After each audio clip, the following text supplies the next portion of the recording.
राधे राधे, जय श्री कृष्णा, जय श्री श्याम। कैसे हैं सभी श्याम भक्त। उम्मीद करती हूँ कि आप सब लोग अच्छे होंगे, मस्त होंगे, तंदुरुस्त होंगे। तो उठाइए हाथ और एक बार जोर से जयकारा लगाइए, हारे का सहारा बाबा श्याम हमारा। तो भक्तों, ये सत्य घटना एक छोटी बच्ची जिसका नाम कोमल है उसकी है, जो मुझे बताती है कि दीदी मैं ठाकुर जी की बहुत लगन से सेवा करती हूँ और लड्डू गोपाल जी की सेवा करना मुझे बेहद अच्छा लगता है। पढ़ाई के साथ साथ कोमल, जो कि एक छोटी बच्ची है, वह ठाकुर जी की प्रिय भक्त भी हैं। वह कहती है ठाकुर जी के लिए सुंदर सुंदर कपड़े लाना, उनके छोटे छोटे से आभूषण, जैसे कि आप समझ सकते हैं कि हाथ में कड़े, छोटे छोटे टॉप्स, माला और उनकी पाजेब और जो भी हमारे ठाकुर जी पहनते हैं वो मुझे लाना बहुत अच्छा लगता है। मैंने अपने ठाकुर जी के लिए बहुत सा सामान इकट्ठा किया हुआ है। उसमें बहुत सारी मेरे ठाकुर जी की पगड़ियाँ भी हैं, जो कि मैं उन्हें बदल बदल कर लगाती हूँ। और कान्हा की मैंने बहुत सी बांसुरियाँ भी ले रखी हैं, जो कि बांसुरी कान्हा जी को बहुत ही प्रिय है। तो कोमल मुझे बताती है कि मैं अपने कान्हा के लिए भोग में कभी कभी बिस्किट और टॉफ़ियाँ लेकर आती हूँ। तो बेटा, बहुत अच्छी बात है कि आप कान्हा को बिस्किट और टॉफ़ियाँ ला कर के देती हैं, क्योंकि कान्हा जी भी एक बच्चे का ही स्वरूप है, एक बाल स्वरूप है और वह ये सब चीज़ें काफ़ी मन से खाते होंगे, दिल से खाते होंगे। जो भी हम अपने ठाकुर जी को खिलाते हैं, ठाकुर जी उसे बहुत ही दिल से खाते हैं। ये सचमुच है और सच में ये है कि ठाकुर जी को जो भी भोग हम अपने दिल से देते हैं और हाथ जोड़ करके देते हैं, वो ठाकुर जी बिल्कुल स्वीकार करते हैं। कोमल बताती है कि वह 3 साल से ठाकुर जी की सेवा कर रही है और 3 साल से ठाकुर जी की सेवा में वह स्नान और उनको सुलाना, ठाकुर जी को दूध देना, ये सब करती है। तो कितना अच्छा लगता होगा कोमल को कि जब वह अपने ठाकुर जी से ये सारी सेवा को दिल से करती है। ठाकुर जी भी काफ़ी खुश हो जाते होंगे। जैसे जैसे हम प्राणी अपने ठाकुर जी की सेवा करते हैं, तो ठाकुर जी उस सेवा को पूरा स्वीकार करते हैं और सेवा का हमें ज़रूर फल भी देते हैं।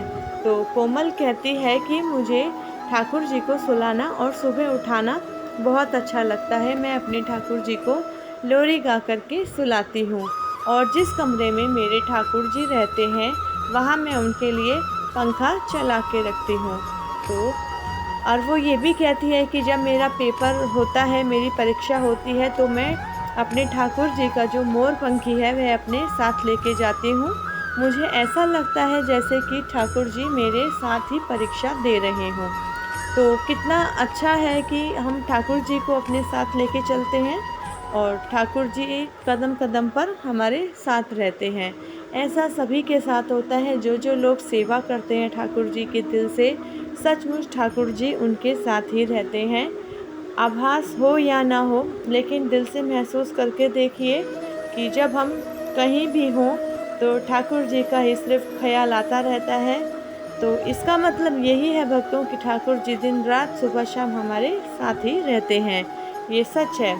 तो कोमल आगे भी बताती हैं कि मेरी माँ जब भी कुछ चीज़ बनाती है तो मैं अपनी माँ से ज़िद करके सबसे पहले थाली ठाकुर जी की ही लगवाती हूँ और उनके साथ ही बैठ कर के भोजन करती हूँ। मुझे बहुत अच्छा लगता है ठाकुर जी के साथ बैठ कर के भोजन करना और उनको खिलाना और फिर उनका भोग प्रसाद खुद खाना। आपस में हम सहेलियाँ भी ठाकुर जी का भोग प्रसाद खा लेती हैं। कभी कभी मेरी सहेलियाँ भी मेरे ठाकुर जी के लिए चीज़ ला कर के देती हैं, जैसे कि वो मेरे से पूछती हैं कि तुम्हारे ठाकुर जी को चॉकलेट पसंद है। तो मैं यही कहती हूँ कि हाँ, मेरे ठाकुर जी को चॉकलेट पसंद है। तो मेरी एक सहेली मेरे ठाकुर जी के लिए चॉकलेट ला कर के देती है। वो मेरी ख़ास सहेली है और वो ये भी कहती है कि इस बार जन्माष्टमी पे हो सका तो मैं भी ठाकुर जी को अपने घर लेकर के आऊँगी और फिर दोनों ही सहेलियाँ मिलकर के ठाकुर जी की पोशाक बनाएंगी और ठाकुर जी को खूब सा सुंदर सा श्रृंगार करके सजाएंगी। तो देखिए बच्चों के मन में कितना भाव है ठाकुर जी के लिए कि वह आपस में इस तरह की बातें करती हैं। तो ठाकुर जी भी सुनते होंगे तो उन्हें कितना अच्छा लगता होगा। तो भक्तों, आप सबसे भी यही कहना है आप सब आपस में जब मिलते हैं, जब भी हम किसी भी फंक्शन में मिलते हैं या समझिए किसी भजन कीर्तन के दौरान मिलते हैं, तो हमें भी ऐसा ही करना चाहिए। अपने ठाकुर जी के प्रति यही भाव रखना चाहिए कि हम अपने ठाकुर जी को इतना सुंदर सा श्रृंगार करें, इतना सुंदर सा श्रृंगार करें कि 4 चाँद लग जाएँ उस श्रृंगार के ऊपर और हमारे ठाकुर जी बहुत ही सुंदर लगें। मुझे बहुत अच्छा लगा कोमल तुम्हारे बारे में ये सुन के कि तुम अपनी पढ़ाई के साथ-साथ ठाकुर जी के प्रति भी कितना भाव रखती हो। और मेरी हर वीडियो में मैं हर भक्त से यही कहती हूँ कि वह अपना भाव पूरा कान्हा जी के ऊपर रखें, ठाकुर जी पे रखें। माताओं से यही कहना है कि वह अपना लाल बनाकर, अपना लल्ला बनाकर ठाकुर जी को प्यार करें। देखिए ठाकुर जी बहुत खुश हो जाते हैं। तो भक्तों, राधे राधे, जय श्री कृष्णा, जय श्री श्याम।